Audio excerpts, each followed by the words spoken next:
gotta keep them separated.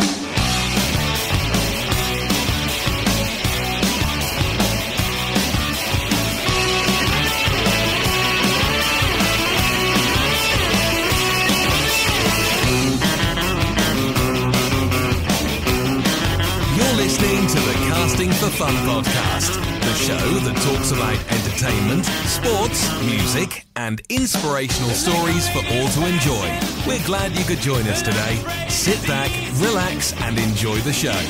Now, here is your host, Albert Pineda.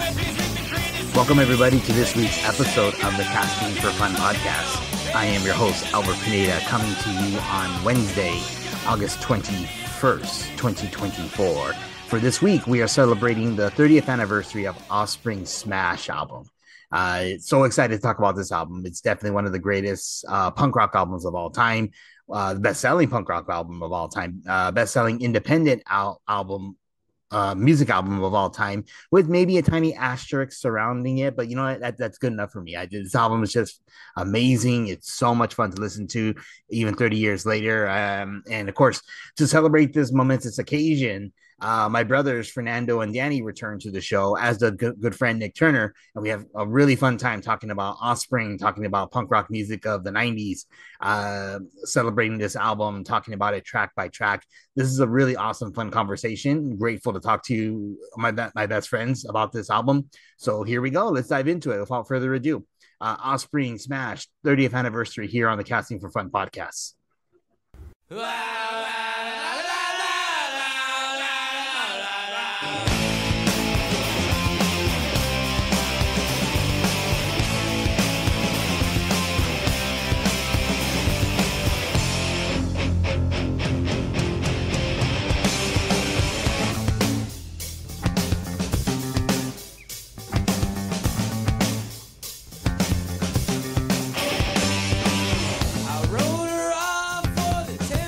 So joining me tonight on this really cool, awesome episode to celebrate the 30th anniversary of Offspring Smash album, it's Fernando Pineda, Danny Pineda, Nick Turner. Gentlemen, how's everyone doing tonight? Really good. Excellent. Excited for this one. Yeah. Very cool. It's good to have everyone here that we all love the band and we all love this album especially. So it's really, really exciting. And as we were discussing the recording too, it's really cool that this is the first time in a while Danny and Nick are actually talking. It's been almost 10 years. Yes, it has. It's been a while. Yeah, you gotta do it more often. I know.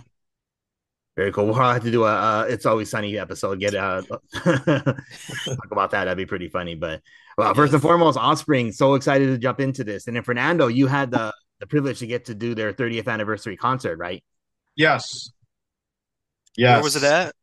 So they had it at the Honda Center, which is the formerly known as the Pond. Yep.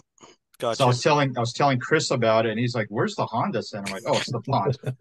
Well, yeah, he's been in Utah for like 20 plus years now. So right.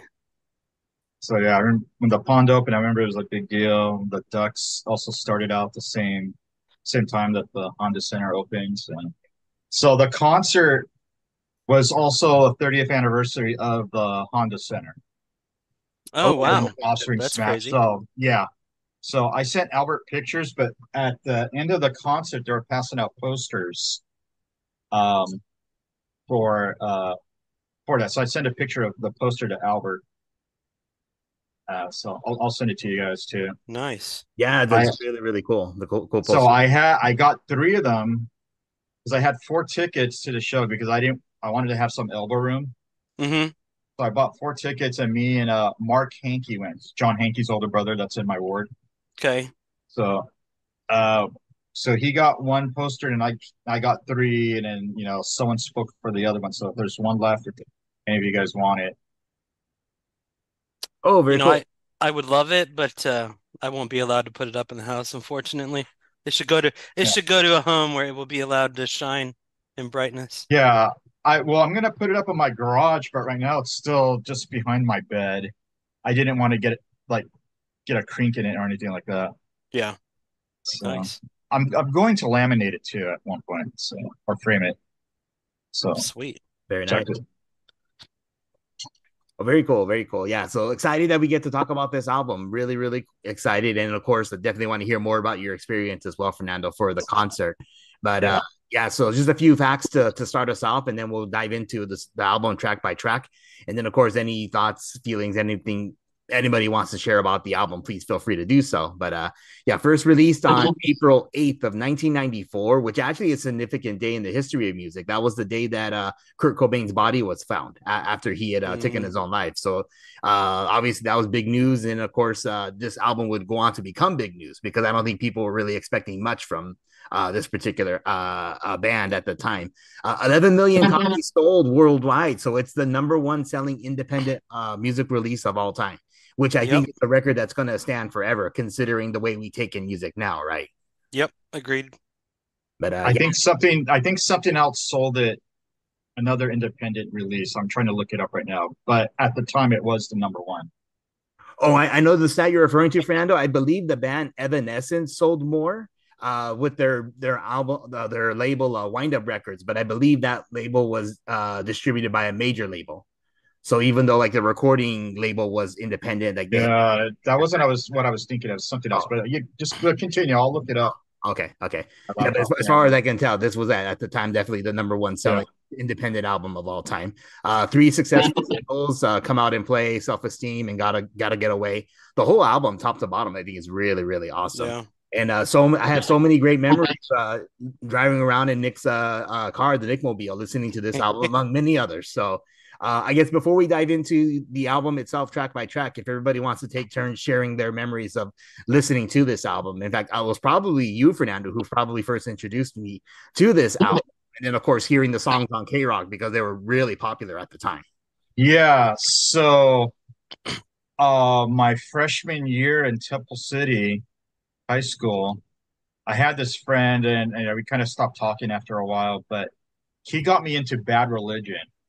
And so this was in 1991 before anyone even heard of them. So I got into them, and then when I started driving and I started working for Dad, I found out about Hoobahs in Pasadena and Moby Disc. So then they had two locations in Pasadena, Old Town, and the one right off of Rosemead. They had other ones in the San Fernando Valley and Costa Mesa. But the one off of Rosemead, I used to go there a lot. So while I was working for Dad, I went and bought like every single tape of Bad Religion that had come out at the time. And then this lady that worked there, she like recognized me every time I'd come in, and she's like, "Hey, if you like Bad Religion, check out Pennywise." So I got into Pennywise because of her. I didn't even know that they were on the same record label, Epitaph Records. Mm-hmm. So then that's when I'm like, oh, dude, Epitaph rocks, man. So I'm going to just listen to all their. So when the Offspring came out, they played, what was the first one? It was Come Out and Play. It was their first single on K-Rock.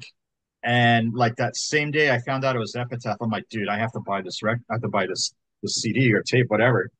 So I got it. And man, like, dude, every song is good. And they're, a whole lot of them are just like epic, great songs. So every song on the album's good, at least a B level song, and there's a whole bunch of A's. So it's just one of the best albums ever made. Mm-hmm. And I'll have to say, I was reading this interview with Fletcher Draghi from Pennywise. He's the guitarist, and they had a show with Offspring before they got big. Well, no, like they were just like Smash had just come out, but they hadn't listened to Smash yet. And then like a Brett Gurewitz from Bad Religion, he's also the owner of Epitaph, said like, "Oh, these guys are going to be the next big thing. Like they're going to be bigger than Green Day." And so they opened for Pennywise, and Fletcher was saying like, "It's like, wow, these are going to be it." And like, sure enough, man, like that album, probably the best-selling punk album of all time, and one of the best indie albums too. Yeah, we're Offspring opening for Pennywise at the time too when the album came out. Yeah. And then the Pennywise is all like, I guess we'll have to open for you guys next time. Yeah. So the same thing with Green Day and Bad Religion. Bad Religion would open for Green Day in the US, but in Europe, Bad Religion's bigger. So Green Day would open for them over there. I wasn't a big Green Day fan, but yeah. I'm gonna piggyback off you, Fernando, since you brought all that up, because like my younger days were spent in the back seat of your car driving around with Tad and Chris. Just say the car, dude. You don't have to say backseat, man. Yeah, I said the car. You were driving, you're safe. No, and so it's funny because when I look back, I think about it sometimes. I'm like Bad Religion and all these bands I know. Like I was just this young brother of one of your best friends and got to hang out and heard all this great music. So I kind of remember hearing it during the summer. Like one of my first memories was at a pool, listening to it, but not really getting into it at the time when this came out. I was a little younger. I was listening to a lot of country. That's right. So like I liked the singles, but I didn't own the cassette. So I'd only hear it like in your car. Yeah. And then a few years later, like my junior year, when I started listening to less country and starting getting into more alternative and yeah, just realizing like crap, I'm late to this party. Like this album is freaking amazing. Yeah. And still to this day, Albert, I haven't been in a car that the music sounds better than the Nick Mobile. There's just nothing better than the original Nick Mobile, just blasting that, which is why I'm going deaf probably. Along with other albums. But yeah, I agree, Fernando, just top to bottom. It surprises me when I look back at it, like there's only 3 singles. Because when I listen to the album, I'm like, oh yeah, isn't this a single? You'd think there's like 8. I think there were 4. So Come Out and Play, Self-Esteem, Gotta Get Away, and we'll get to it when I think that was it. Okay, yeah, you're right. There's 3. Yeah, that's the point. Because I was looking it up too, and I'm like, wait, there's not more? Like, because when you go, you go to their concerts and it's like, oh yeah, this is a single, but it's not. You just think it is when you hear it. Yeah. Yeah, when we dive into the album track by track, we'll go in a little more deeper into it. But K-Rock would play Bad Habit all the time. An edited version of it. But yeah, so technically not a officially commercially released single, but yeah, K-Rock and I'm assuming other alternative radio stations played it as well. So well, speaking of that, this was like a first parental advisory. Not first, but right. Didn't this have the parental advisory sticker on it? So no, I don't think it did technically because of being an independent release. I don't think it had to. Oh, okay, gotcha. Yeah. That makes sense. But you know who to thank for to thank for that, right? Tipper Gore, I know. Gore, yeah. So they're trending towards censorship way back then. Yeah. Very nice. Danny, do you remember your early memories listening to this album? Yeah, I'm sure I was introduced to you by Fernando and you. I mean, a lot of my introduction to music was from my older brothers, but I do have a lot of fond memories taking this up the street to the kids I used to play with and making them listen to it, corrupting them. So I do have a lot of fond memories of this album. And nice. Yeah, I agree. Everything's a banger. To the casual listener, everything might sound the same, but I can guarantee you they're all different. They'll have a different sound. But yeah, this is one of my favorite albums of all time. Very nice. Very nice. Okay, so if we're ready, let's go ahead and jump into it. Unless anybody else had anything else to add really quick. No, let's jump into it. Okay, perfect. So we'll start track number 1, which again is a very unique intro to the album. It's called It's Time to Relax, and we'll dive into that right now. It's time to relax. You know what that means. A glass of wine, your favorite easy chair, and of course, this compact disc playing on your home stereo.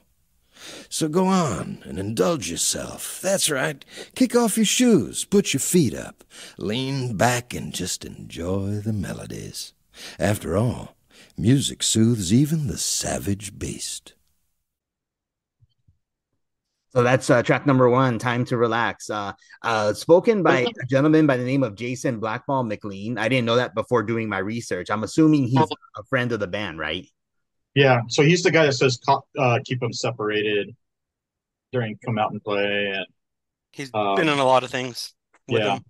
He's also on the podcast with them. I don't know if you guys have listened to their podcast at all. No, I didn't know they had a podcast. Okay. Yeah, they had like Come a 10 on, episode Albert. Everyone podcast. has a podcast, No, even you. that's true. Yeah. Oh, very cool. You had to take a look at that. He makes several appearances throughout the album, also in the song Genocide at the very end of that, and then the very end of the Smash, the title track at the end of the album. So yeah, it's kind of interesting. It's kind of cool that he said, music soothes even the savage beast, and then we get into like really hard hitting like rock music, particularly with the Nitro song. But it's a kind of interesting fact. It's only on the original CD release that has this intro, Time to Relax, not on the vinyl, not on the cassette, because he actually specifically mentions that the phrase playing on your compact, or this compact is playing on Yeah. stereo. yeah. So I guess it was in subsequent releases where they would add in that actual intro for the vinyl and cassette release of the album. I just found this very unique. I don't think I'd ever heard an intro like this before to an album that was nothing to do with music. I was going to say that like your compact disc player, because they weren't new, but they were still kind of new. Mm-hmm. Like, Yeah. particularly in vehicles, not everyone had CD players, as we call them. Yeah, kick your feet up, favorite easy chair, and music soothes even the savage beast. It's just an interesting start to, as you're saying, and then just goes right in with a banger, hard-hitting punch. Very nice. Okay, so speaking of that banger, let's go ahead and jump into it. This is track number 2, Nitro, Youth Energy.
So this is one of the songs that when you hear it, you would think that this one was one of those singles too, right? Even though technically it's not, but I mean, it's just a perfect way to kick off the album, talking about living life to the fullest because there may not be a tomorrow.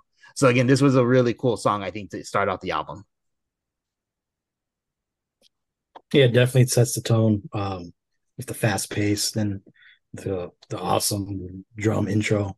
And just like you said earlier, like the irony of telling you kick up your feet and then blast into that. It's just, you can tell yourself to strap in. You're in for a ride.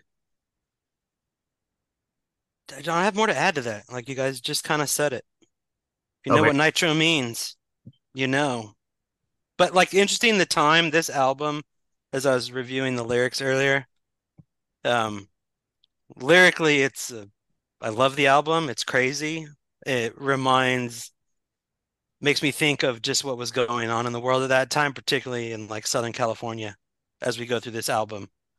How much like it hits home to what was on the news and living like there's no tomorrow. Mm-hmm. Yeah, it was a good beginner to the album. Yeah, that's really all I had to add. I think for me, the Dexter's voice, like I kind of hated it but loved it at the same time. So that was you hear his singing voice, and he kind of like it was a good voice, but it also sounded a lot like those hair bands from the 80s. Like he could just wail, And so I kind of like, I don't know, man. Is this gonna be like another like Poison album or something? But um, actually, Poison's no, the singer didn't sound like. Maybe Motley Crue. So See, I remember reading like people yeah, were saying he had a unique voice, kind of like the Beach Boys singer. Like he had a pretty unique yeah, sound to his voice. Also, not so much 80s. yeah. So yeah, I loved it and hated it at the same time at the beginning, but now I just love it, man. Like Yeah. I don't know. So yeah, so I, you know, that's all I have to say. Yeah. Mhm. You know, it's interesting that you would bring up the Beach Boys because if I'm not mistaken, on one of their later albums, the Conspiracy of One album, the intro for that album actually features like a Beach Boy intro, like where it's Brian Wilson goes up, says something like and we bring up my guitar to the microphone and it comes out something like this. So I guess Yeah. Offspring's gotten used to doing like those unique intros for their albums, which is kind of funny, I think. Yeah. Yeah. But okay, cool. So so this is going to be an interesting song to talk about now. Let's talk about track number 3, Bad Ear Habit. earmuffs. Okay, I'm excited to dive into this one. Okay, track number 3, Bad Habit.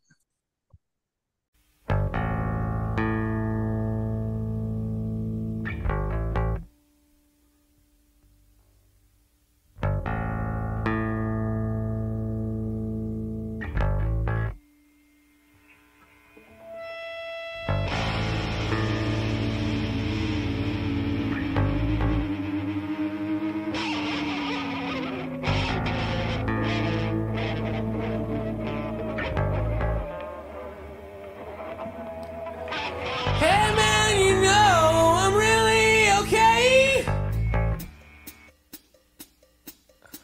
The gun in my hand will tell you the same. But when I'm in my car, don't give me no crap, 'cause the slightest thing and I just might snap it. Oh!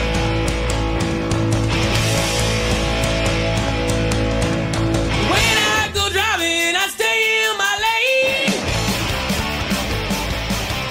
So if there was a song that was kind of like corrupting the youth of America, maybe it's this one, right?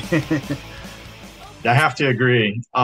So that song has probably caused more road rage than any other song I can think of. Um, and it's because that's what he's talking about is road rage. Yeah. But man, the guitar riff on that is so killer. And I've seen the Offsprings in concert 4 times, and 3 of the times have been in the last 2 years.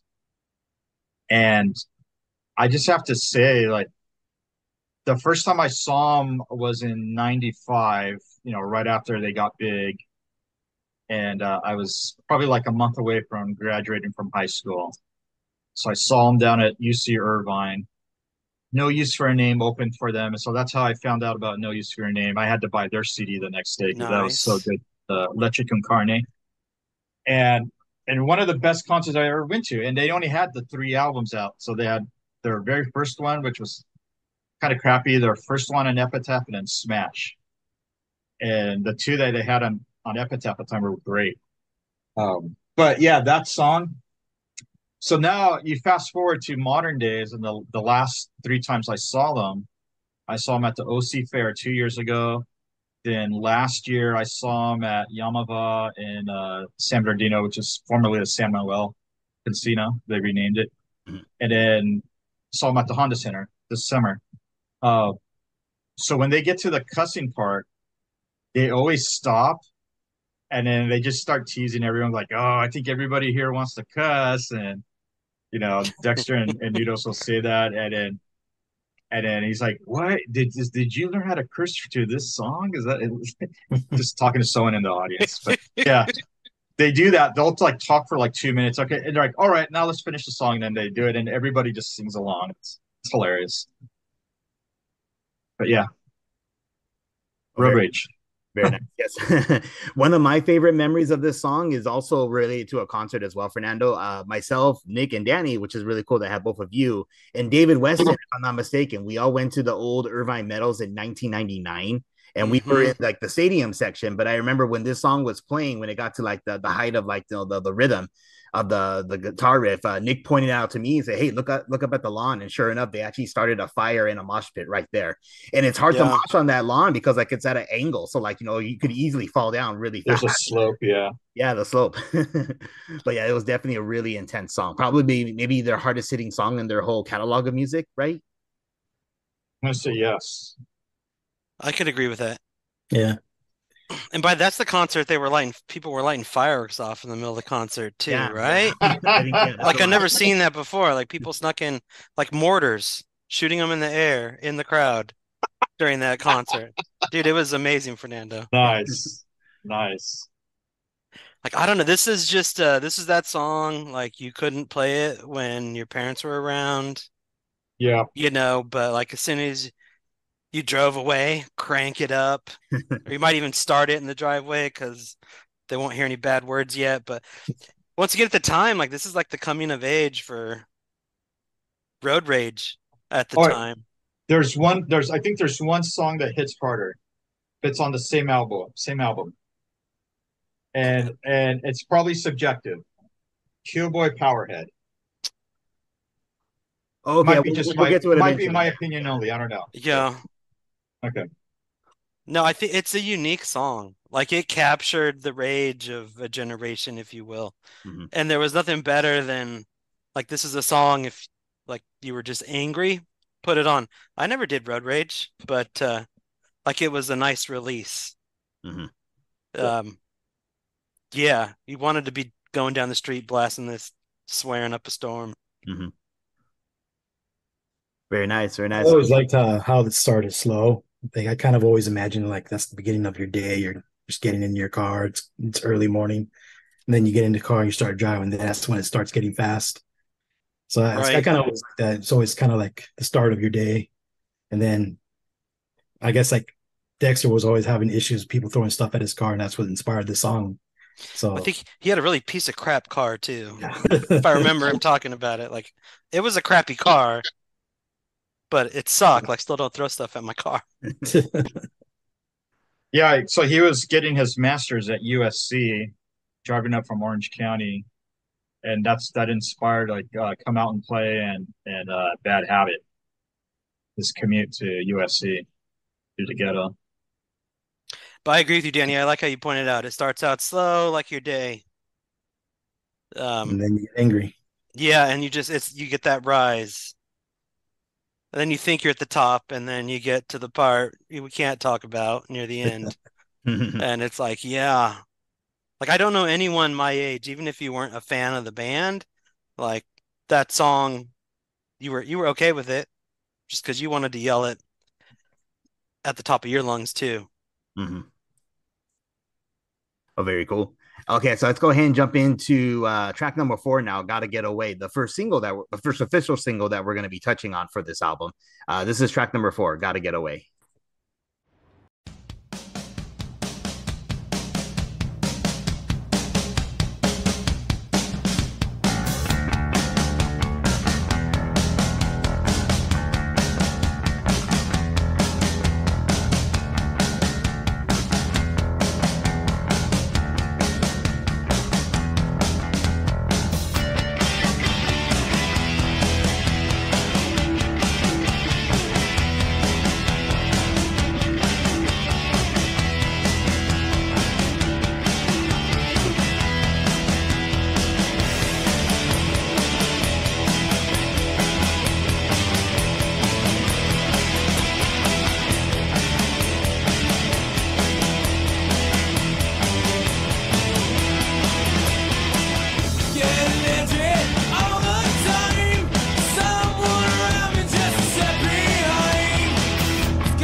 I like this one as well because it also has like that slow intro like Danny talked about, but I love like the beginning drum work, like it goes and then brings in the bass line and the guitar. It's a really well-crafted song, I feel. I would agree, and I think the lyrics are pretty crazy and moving on this one too. Like it's a good combination of great sound and then story of getting away from yourself, that you're let go a little bit. You got to get a break from yourself sometimes. It's okay. Yeah, this one's probably my Everyone should second read the favorite. lyrics. Yeah, this one's probably Really my second nice. favorite song on the album. Again, I also love the lyrics. It's kind of like the narrator is just paranoid all the time and just can't get comfortable. Sometimes I can feel like that myself. So it's something I definitely relate to a lot during my teen years.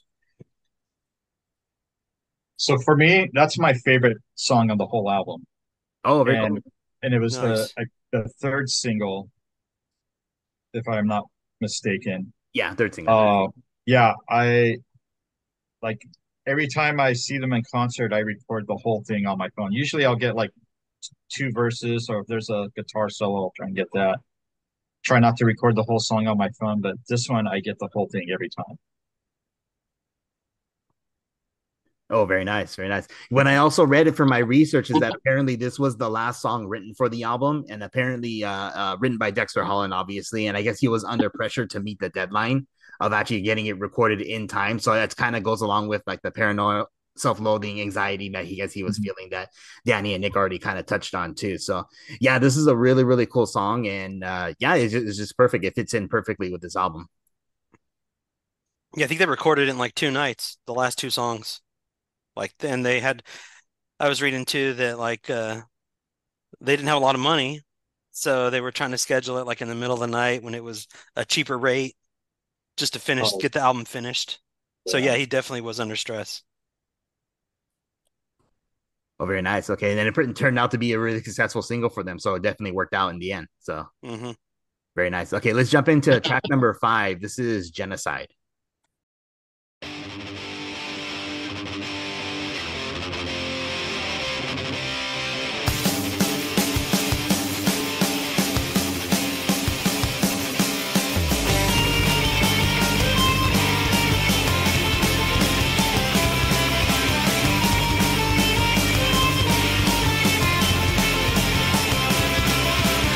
Our lives run different ways.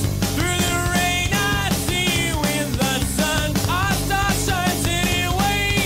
If you wish upon it, we are one.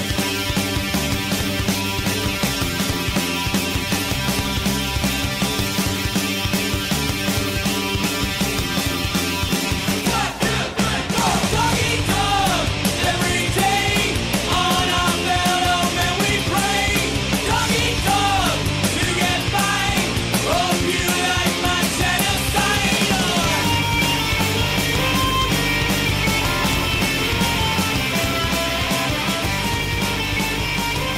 Yeah, so then we go to the slower paced song of "Gotta Get Away" to something again really fast paced, really hard hitting in Genocide. And again, as we mentioned that earlier, it features the Jason McLean guy back on saying, "Ooh, I especially like that one. Let's see what's next." Oh, It's yeah. a really, really cool hard hitting song as well, I feel. I especially enjoyed that one. Let's see what's next. Yeah, this one's my favorite song on the album. I just like the fast pace,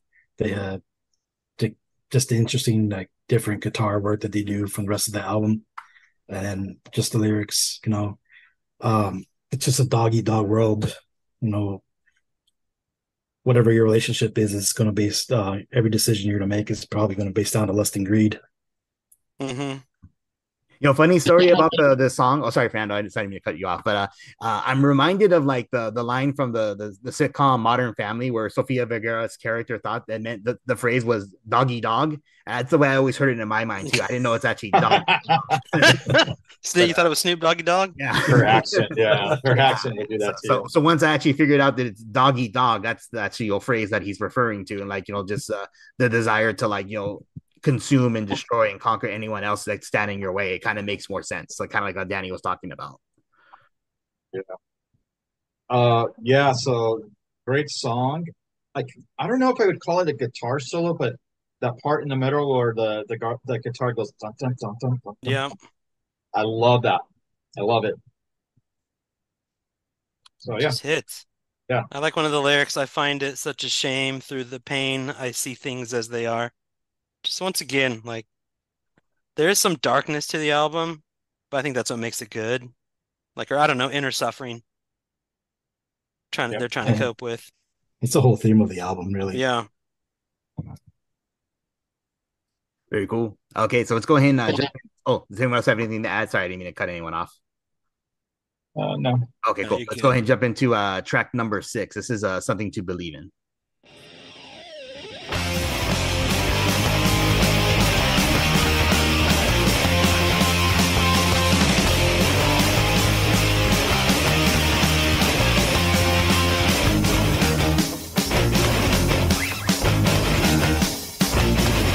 I believe that reality's gone. Disillusion's real. I believe that morality's gone. And there's nothing real. If you take sacred things, things that we hold dear, can't promise all you'll find. So give me something, something to believe in. Something to believe in. Something to believe in. Something to believe in.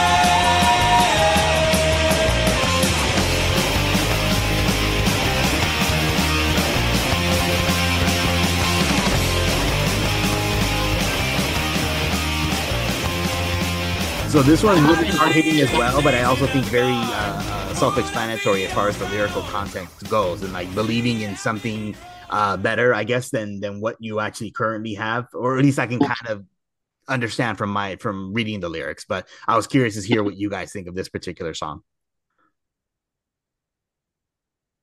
Well, I feel like if you go back to punk, it's not sad, but like in this time, they're all questioning religion and everything in the world. So even though it's not named, like I think there's some undertone. I take some undertone to that, Mhm. and talking about, what people generally believe in, and I believe that reality is gone, disillusion is real, morality's gone, nothing to feel. Take the sacred things that we hold dear. Empty promises is all you'll find. So give me something to believe in. So it's kind of an internal question on everything society's teaching. Mhm. Yeah, I agree. I think it's definitely about religion and just kind of questioning what you've been told your whole life, just finding out for yourself and not just believing what you've been told your whole life. Mm-hmm.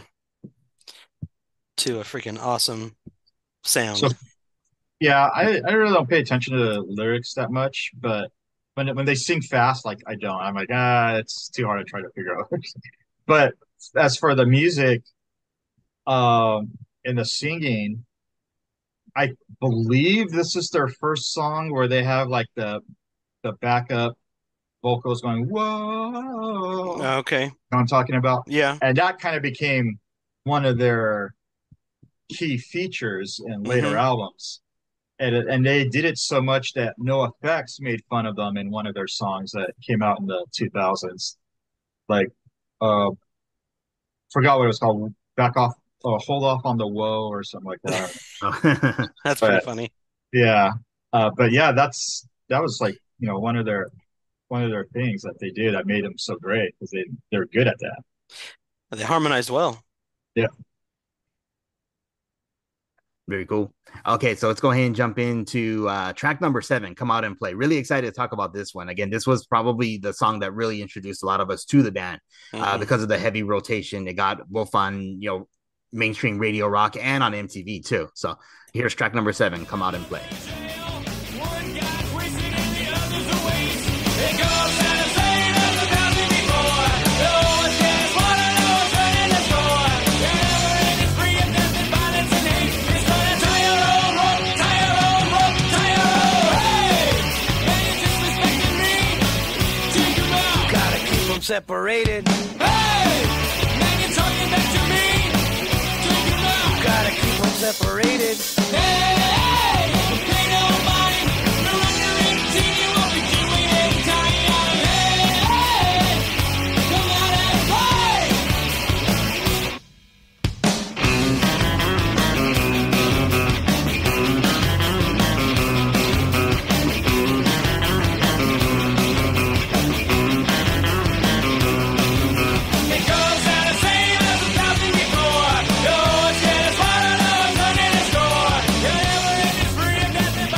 it was kind of interesting to learn more about the song. Apparently, well, from what I read, Rick Burris, who Fernando already mentioned, the owner, president of Epitaph Records, I guess he had connections with K-Rock. He gave them a copy of a promotional copy of the song so they could play it. So I guess he specifically asked them to play it, and apparently it was the K-Rock loved it, and then obviously the audience loved it as well. So that was kind of cool to hear it just blow up and explode in that way. It reached #1 on the Billboard rock music charts. On I think it also ranked in like the top mainstream top 40 at number 39 according to my research here. So even like mainstream audiences, like people who listen to like Kiss FM and stuff like that, they were well familiar with this song. So again, it's just a testament of how awesome and great it is, I feel. Yep. Yeah. It was the first single. I was hooked. And, I bought Smash. I bought Ignition shortly after I bought Smash because I love Smash so much. And yeah, it's that.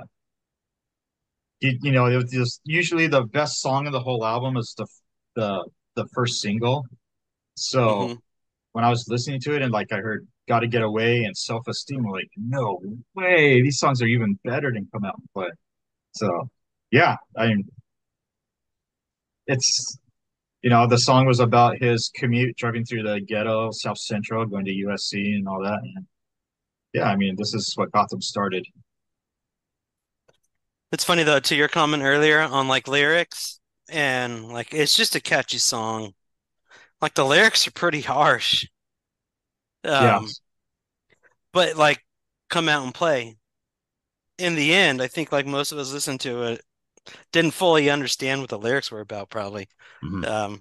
Yeah. And it was just a great song. Catchy, just good guitar riffs, good vocals. Um how could you not like it? I mean, we wanted it played at church dances. And it got played. Yeah. And I was like, how do you dance to this? Screw you guys. Figure it out. I remember we did a mosh pit at the Pasadena Steaks and We got in trouble. yeah. I had to look back now, like, what Yeah. harm was there was no harm in that, but Yeah. good times. Just a Yeah, it's a banger good song. song. Good song. Like Albert said, even people that listen to Kiss FM, they know at least the line, got to keep them separated. Even if they know that, I don't think they know exactly what the song's about. Like you guys were saying, it's kind of deep, more serious lyrics, but it's kind of in an upbeat, more fun sounding song, which is kind of like the style that I like of Offspring, where they have like those serious, but they still have fun at the same time. Right, let's just say what it is too for those that don't know. Because if you don't read the lyrics, I don't think you know what the song is really about. It's once again at the time, and I remember this particularly from like our oldest siblings, like Brandy, like kids were bringing guns to school and football games and events. And it's about that. Kids are bringing guns. And if you're under 18, you'll be out by the time you're 18. So, Yeah. and that's why you got to keep them separated, which once again, I go back like, oh, that's the time when like going to your high school football games, you used to be able to all go in one entrance. And then it was like, no, home on one side, visitors on the other because of the problems, not from our generation, but from our older siblings' generation where it all started. Oh yeah, definitely very interesting take on it. I mean, I guess like a satirical take, but at the same time, also like that was kind of what was going on, really. So Yeah. Danny mentioned like kind of making it a little bit of tongue in cheek, but a little reality based too. So Oh yeah, I wanted to add something. So I read that when Americana came out, uh, the LA Times did a review on it, and they were saying like that kind of Middle Eastern sounding riff, da na na na na na na na na na.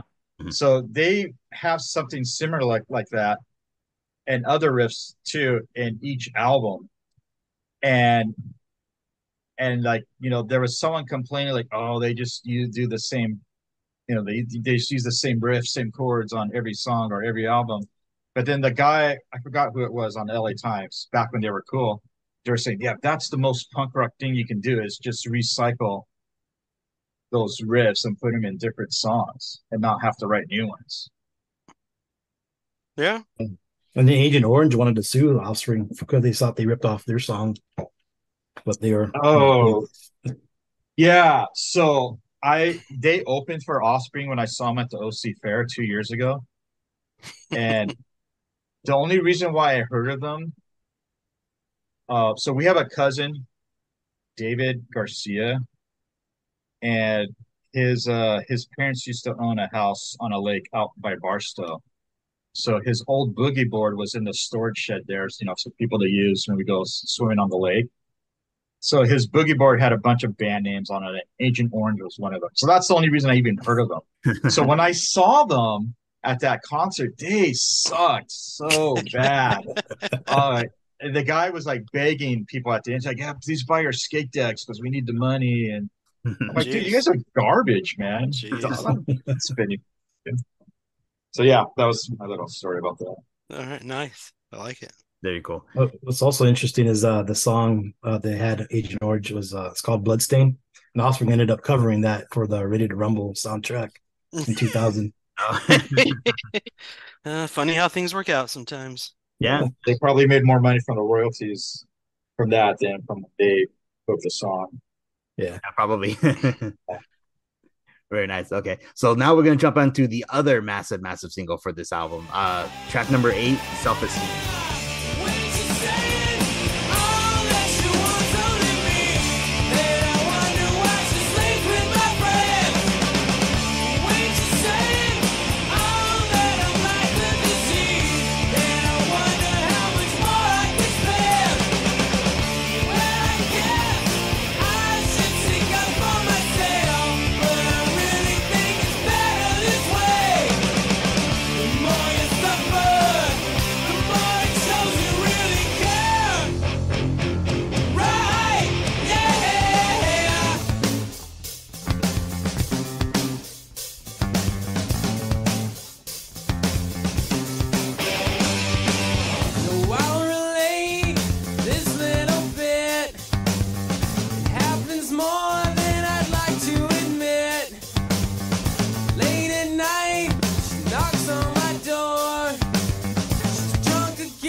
So this song was all over K-Rock and all over like mainstream radio, MTV, anywhere you would hear music, you were hearing this song, and it was just so cool that like the beginning part, like the na na na na na na, yeah, like it's so recognizable. Like as we mentioned before, like casual music fans, everybody would recognize at least that beginning of the song. So again, really, it's hard hitting, not fast paced, but really hard hitting as well. So this is a great, amazing song. Like, this is a song they close their concerts with a lot? Yeah, it's either the last song or the last song of the encore. The encore. Always one of the two. Yeah, I don't know. Like it's another one that you read the lyric, like it's great music, and you read the lyrics, and like dang. Yeah, like, that's something people can relate to. Yeah, totally. Self-esteem issues, which every human experiences at some point in their life, probably. So anyone can relate to it. So it's another hit. At the 30th anniversary concert, they played Smash in Order and Skip Self-Esteem, and they played that last for the Smash section of the concert. Then they had an intermission, and then they played a bunch of stuff from Ixnay, Americana, and Original Prankster after that. But yeah, they played this one last in the Smash set, and they were like, "Hey, are we missing something?" And I was like, "Yeah." And we're like, "What did we miss?" And, they're just teasing everyone. It was funny. Yeah, this is their biggest song. Yeah. I took Steve Vaughn with me to the show at the OC Fair, and they played it as they had a 2-song encore, so it was You're Gonna Go Far Kid was the first encore, and then this one was the last. And then like Steve's like, "Oh man, they didn't play it." I'm like, "Dude, you gotta wait for the encore." He's like, all right. And then they played it, and he's like, "All right, dude, that was the one I wanted to hear." Freaking Steve. Yeah. Awesome. Okay, would anyone have anything else? I know this is a big popular song, so we could go on for quite a while if we wanted to. Well, I like the song, but however, I think I like the 311 version better. Oh, I I didn't know remember there was a when they 311 were version. yeah, Yeah, when they they were covered touring together, they swapped like cover songs, right? Like so 311 did Yeah, Self-Esteem and then Offspring did Down. yeah. Yeah, Oh I wow. don't like Offspring's version of Down, but I liked 311's version of Have Self-Esteem a Have lot. you guys I agree with heard you, Danny. Offspring's version of Pennywise's "No Reason Why"? Yeah, I have heard it. That one's really cool. Pretty good. So "No Reason Why" is my favorite Pennywise song. So I think I like the original Pennywise better, but it's still pretty good. I'll have to look it up. Yeah. Very cool. Well, just for the episode, I'll go ahead and throw it in so people can hear it, what Danny was talking about. But yeah, we'll throw in a 311 version of the song Self Esteem so you can get a gauge of what it sounds like. That's from they did a tour together. They've done a Correct. few tours, right? Yeah, but I think it came out, I think after their first tour together, Like in they did the collab, 2017, because something they like got that. to know each other. So Yeah. they did the collab on that. And Mhm.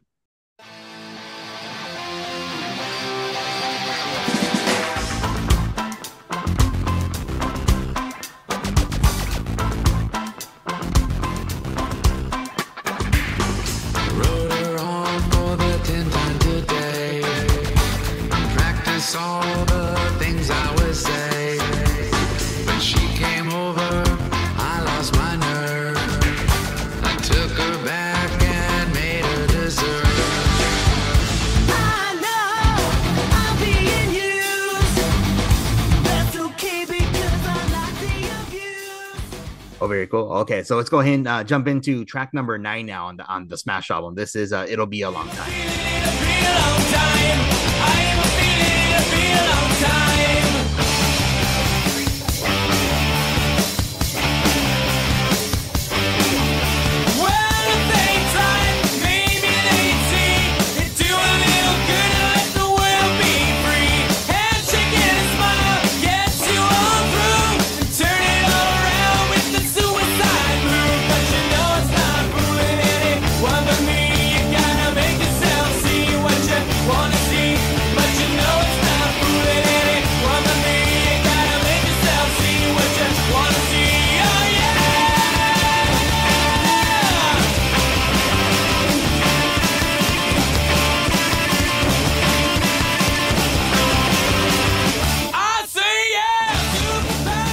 Very cool. So this is another one of those songs that kind of has like the deeper meaning, kind of a commentary, I think, on like world governments, right? How they need to get their act together. Where it says, "Well, if they try, maybe they'd see. It'd be a good time to let the world be free." So again, the song is really hard hitting, and it's got that political message in it as well, right? which is like what kind of a classic punk type song should be. Mm-hmm. I wish, like, let's bring this up later, but I'm like, ah, man, going through this, I'm like, where's the modern artist making stuff like this? Yeah. Yeah, it definitely hits hard. I don't think it hits hard as Bad Habit, but I think this song makes me want to drive faster than Bad Habit does. Nice. Yeah, it's a good song. I don't really have a whole lot to add, but yeah. Oh, okay, very cool. So let's go ahead and jump into track number 10 now. Then this is Killboy Powerhead.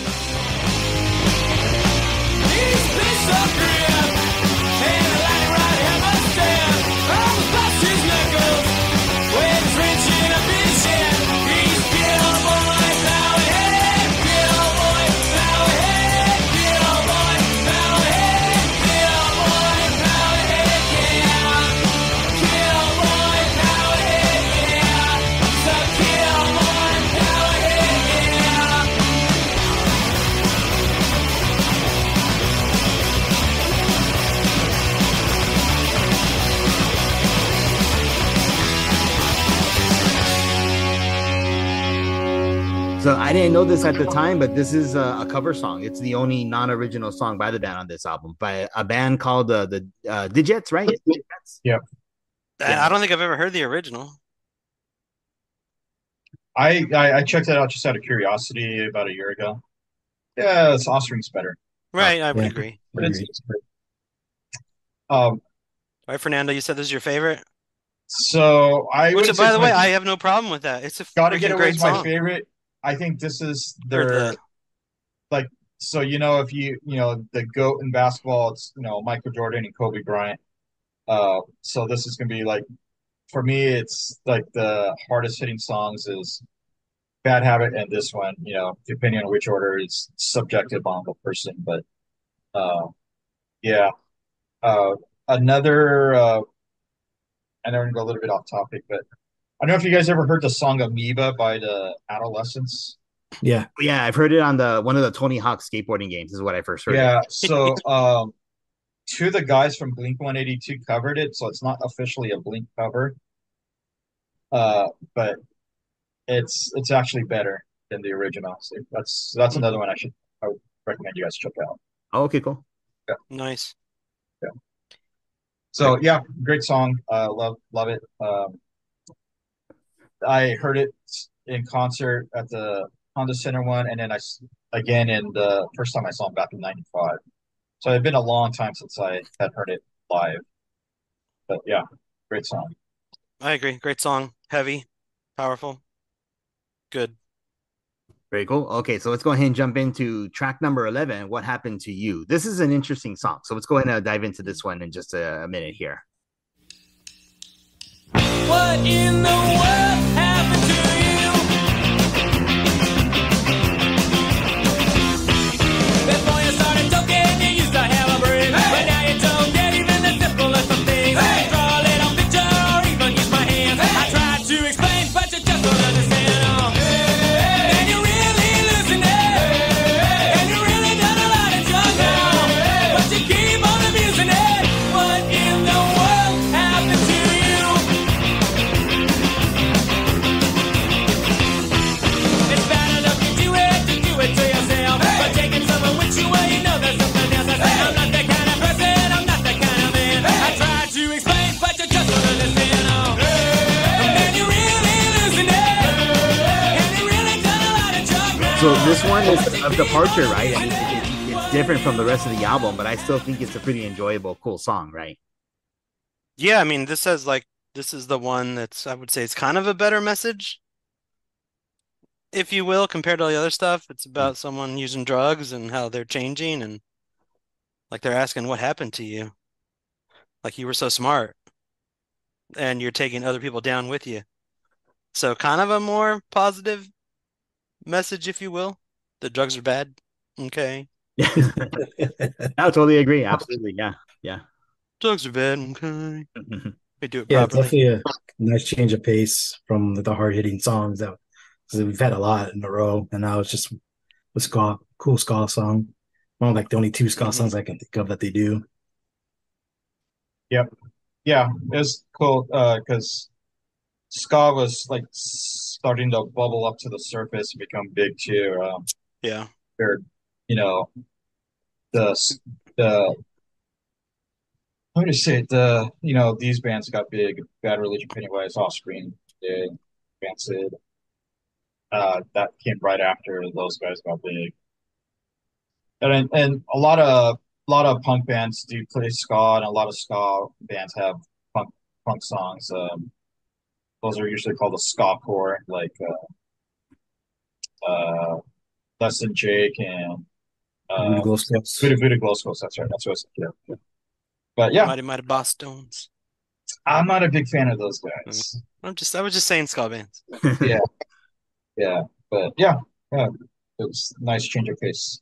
So Mhm. This is just kind of speculation on my part, but I wonder if this song kind of led to like the more experimentation they would do in like future albums, like something like Pretty Fly for a White Guy or Original Pranks, Yeah. or like oh yeah, for sure. Splinter. So I guess like complete departure from the hard hitting punk, but kind of like their own unique spin of like a rock mixed with some weird styles together, right? Yeah, I feel like it's every band, they don't want to be hammered down to one Style. style type. They want to, be artists, and half of us hate it when they do that. Every once in a while, a band does a Yeah. good job with it. Most of the time, it's like, but you were really good the other way. Why are you going away from that? But yeah, they definitely experiment pretty well for a couple albums. Mhm. Oh, very cool. Okay, so let's go ahead and jump into track number 12 now, So Alone. Tell me whether I'm surrounded but not all together.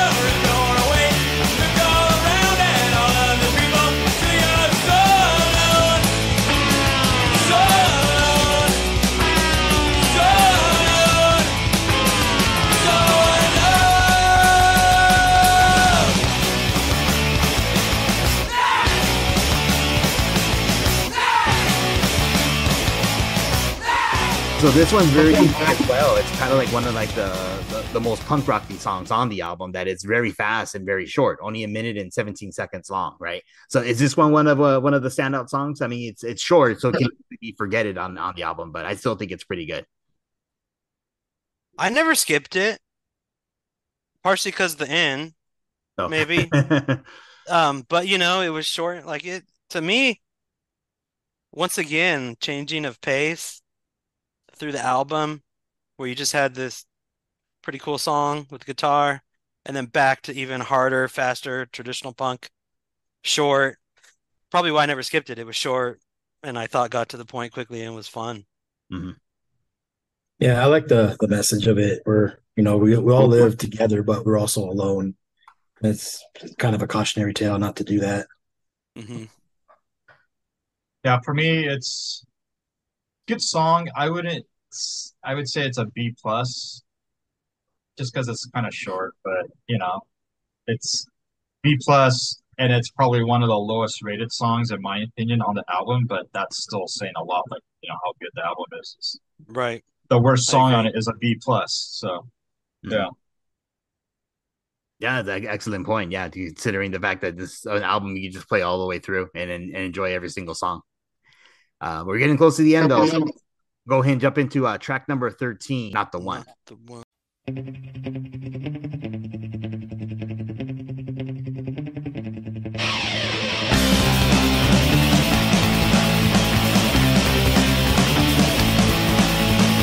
I'm not the one who made the world what it is today. I'm not the one who caused the problems started long ago. But now we deal with all the consequences, troubles on time. I carry on and never once had even question why. Yeah, I'm innocent. Weight of the world is on my shoulders. Yeah, I'm innocent. That has started off from over.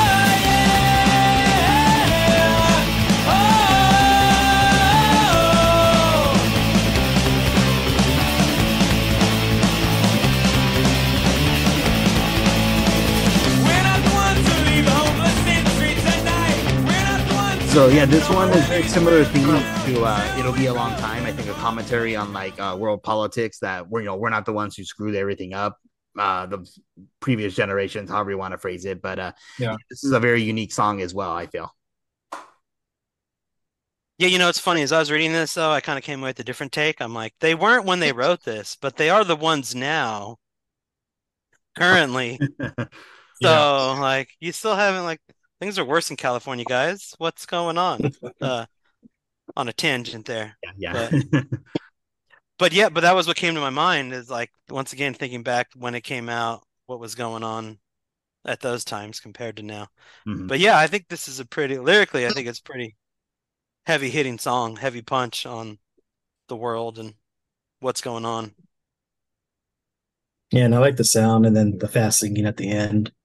I think it's a cool song. Yeah, good song. I don't have a whole lot to add. Right, go. Okay, so we reached the very end. Track number 14, the title track, Smash. So let's go ahead and dive into this one here.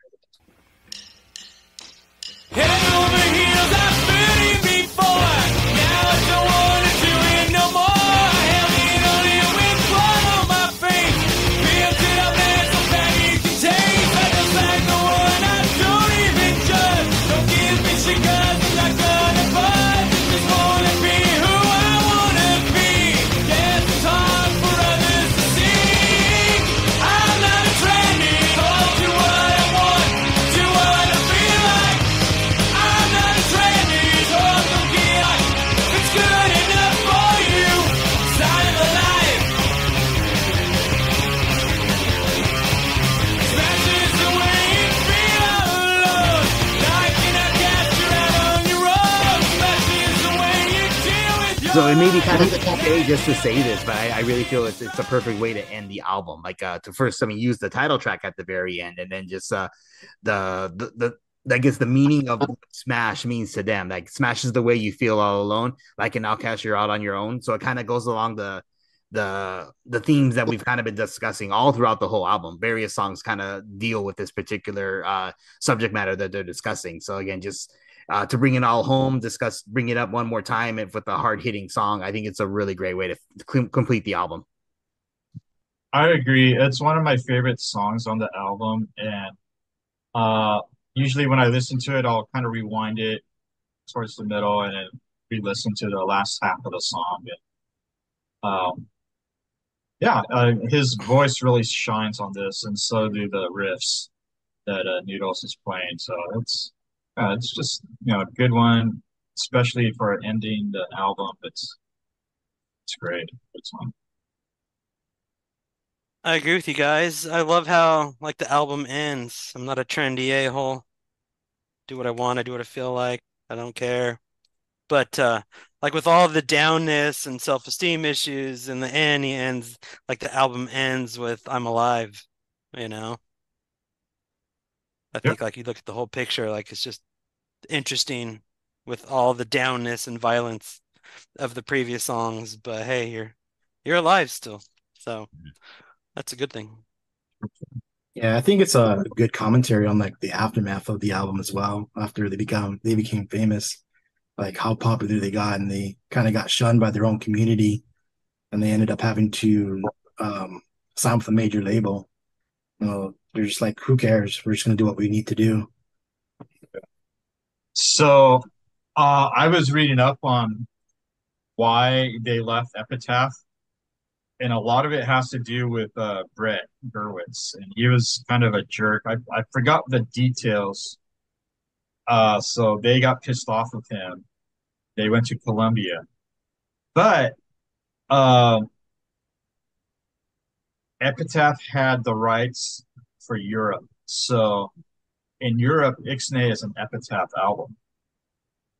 So I saw a post on Instagram from Epitaph's account, and then they said, "Which one are you listening to?" And so they had the what was the Bad Religion one where they came back to Epitaph after being on Atlantic, the sound Process of whatever Belief, I think. System of Belief. Yeah, that one. They had No Effects, like their last one on Epitaph, and then Ixnay on the Ombre. I'm like, what? That's an Epitaph album? And then I had to look it up. Yeah, it was in Europe. And then I had to, Business. yeah, so I had to like read up like, okay, what happened? And it's they got pissed off with Brett. So yeah. Well, I would imagine after the success of this album, there was probably numerous mainstream, major label albums that were probably, courting Offspring and say, "Hey, come with us." But I guess They wanted to stay. Oh, really? They wanted to stay with Epitaph. Yeah, but A lot of people wanted to buy Epitaph, Right, to get them. or just to get the whole catalog. Yeah. Yeah. but yeah. So yeah, I can go over the songs that they played at the concert now that we finished the album. Oh, perfect. Yeah, it'd be great if you could, Fernando. Hey, before we Okay. finish, what about the hidden stuff? Oh, Stuff you you can't don't- Oh skip yeah, that. that's right. Right. Stuff you don't get Okay. anymore. Once again, I love the uniqueness. It's just different. You have someone speaking. That's right. So Jason Blackball McLean comes back one more time to say, "Hey, I've enjoyed our time together. It's nice to enjoy the finer things in life. Until next time, ta ta." And then you get that guitar riff of from Genocide. Mm-hmm. Dead silence for many minutes, and then all of a sudden the guitar riff that Fernando was talking about, the Middle Eastern inspired one that's used in Come Out and Play. Yeah. So it's pretty unique. It's pretty cool. It's kind of one of those like, you just let the CD play and all of a sudden like, oh, hey, what's going on? Yeah, if you didn't know, you're like, why hasn't it restarted? Why is it still going? Mhm. Yeah. You get a surprise. So Then that they same. used- Go ahead, Dan. Then they used those songs for intros to songs on the next two albums too. Mm-hmm. Oh, that's right. Yeah. Yeah. And then Pennywise had that on Unknown Road. There was like 10 minutes of silence, and then there's that hidden song at the end. That's the same thing. Also a great song. Oh yeah. Slow Piano Down. version of Unknown Road. No, that's So- called Slow Down that Fernando's talking about. Gotcha. Yeah, on Full Circle, there's a hidden track of the piano version. Oh, that's right. They have like some classical song he plays on piano. That's really good too. That's a That's good like one. one thing I'm sad about not having like albums being released anymore, is you don't get hidden gems like that, little tidbits. Yeah. I Yeah, guess you can only do it surprises. on a CD. Yeah, Danny and I talked about that with the streaming albums. Like, if you look something up on like Spotify or YouTube Music, whatever it is, they tell you it's there, like the hidden song. Like, it's like, oh, it's a hidden, Right. you already know it's there. Yeah. So, but yeah, Smash. This is an amazing album. I mean, there's not enough great things I can say about it. It's hands down the Offspring's best album. Their magnum opus. It's the best thing they've done. But yeah, Fernando, if you want to go ahead and share the songs that they had played or your experience. Yeah. So I use this website called setlist.fm, Mm-hmm. Oh, and okay, people, yeah. okay, so people just upload the songs that people play at each So concert, you and that didn't way, get the set list yourself then. right, right. So, so after, like I said, Self-Esteem was the last one they played. After they played the whole thing in order, there was intermission, and then after they played All I Want, which I haven't heard in concert before, so that was awesome. Mhm. Then the next was Want You Bad, Staring at the Sun, and then they did a Noodles did it in the Hall of the Mountain King, classic song. Da na na na na na na na na Oh, na. okay. Mm, Yeah. Noodles played that by himself, nice. guitar solo. It was pretty cool. Then they did Blitzkrieg Bop, the Ramones. So that's the second time I've seen them play that song. Original Prankster, and then they played Gone Away. So they've been doing like this piano version of it lately. Mhm. So I was like, oh, they're playing Gone Away. I hope they do the guitar version. So they started out piano. I'm like, oh man, I've already seen this one before. I want guitar. So then they stop the song in the middle. The stage goes dark, and we're like, oh, what's happening?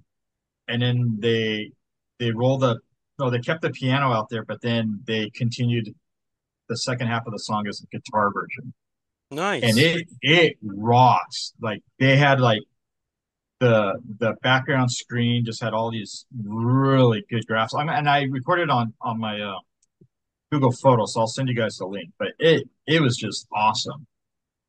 So I actually broke it up in two parts because I thought the song was over and Mm. stopped and turned off the light. But then they came back and finished the guitar version of the song. It's so good, man. It was so good. I think that was the highlight of the whole show. Um, so after that, Gone Away. Then they said, "Why don't you get a job?" Uh, Can't get my head around you. Pretty Fly for a White Guy. And then the encore was You're Gonna Go Far, Kid. The kids went all right. And yeah, that was it. Oh, Nice. awesome. Very cool. So it Very was cool. about 2.5 hours long. There's a lot of talking, especially during Bad Habit, where everyone was ready to cuss and they had to stop. Uh, but yeah, overall, I think it was the best concert of theirs I've seen, and I've seen them 4 times. And every one of them was great, but this one was the best one that I've seen. But yeah, you know, their albums have come out since, great songs on them, but just never match what Smash did. And that's okay, you don't need that. Um, you can, stream or play the songs in any order that you want. You can choose which ones. But yeah, like, man, like that's one of my favorite bands. Top 5 to this day. It's still one of my favorite bands. So it was an awesome experience to be there. I sent you guys pictures of the skate deck I got, and then the Yeah. poster. Mhm. I got a T-shirt too, so I didn't send a picture of that. So I'll take a picture of the T-shirt and send it to you guys as well. So there was they also had so earlier in the hockey season, so it was like late last year, they had an Offspring night at the Honda Center for the Ducks, and then they gave out. No, they didn't give out. You had to go in and buy it, and they only had a limited quantity on hand. Uh, the Fireball with Dexter's spiky hair. Yeah. So they had that on a Ducks jersey, and Hmm. those were going for like 500, Jeez. Oh, wow. 600 on eBay. I was trying to see if anyone was going, so I could give them money to buy me one. And yeah, well, here's like 200 to go buy me one, and then no one. I didn't know anyone who was going to that game. So then I checked the eBay the Right. next day, 500-600 bucks. I'm like, ah, forget it, man. So anyways, they had like these two cutouts of Noodles and Dexter, uh, right when you get into the Honda Center, and it, like people were taking pictures on. So I got a picture of me with the two cutouts. Nice. Awesome. Um, so yeah, so yeah, that's yeah.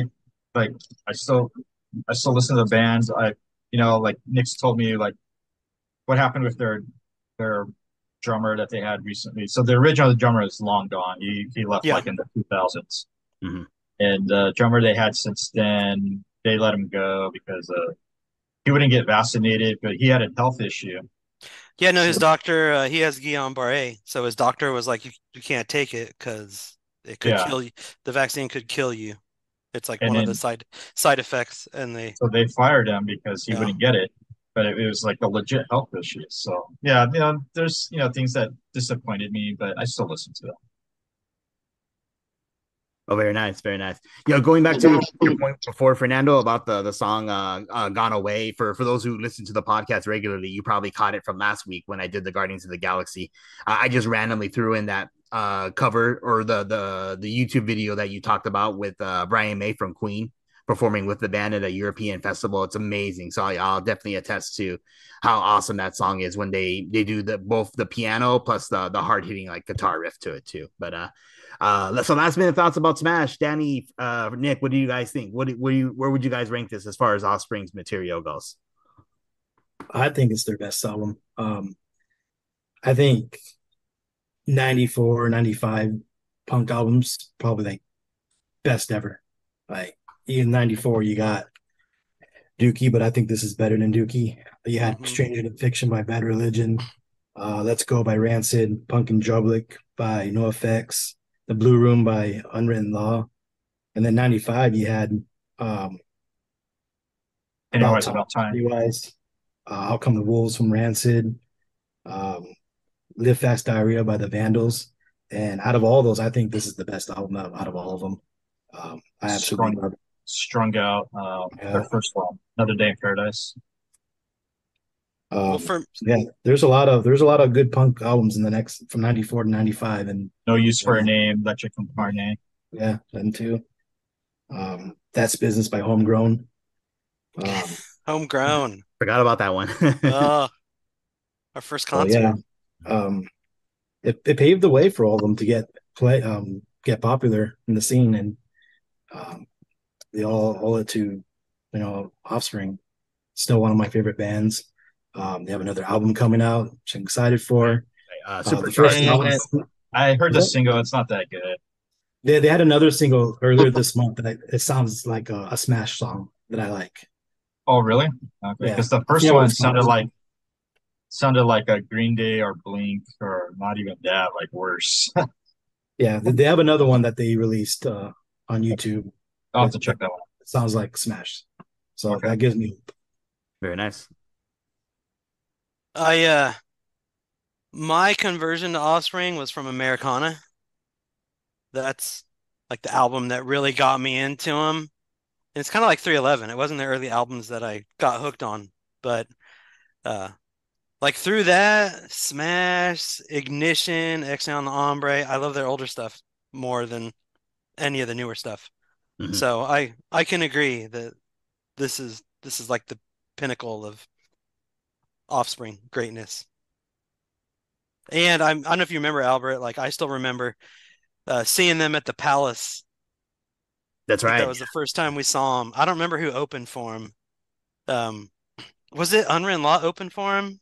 I For think it that was show, yeah, Unwritten Law open for him. Yeah. like just one of the greatest concerts ever and best venues, and like just being amazed the live performance.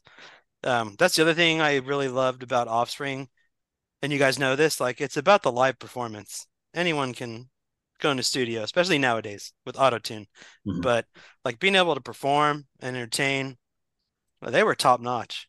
Like that first concert, I was hooked, and it just made me go backwards and getting all the albums.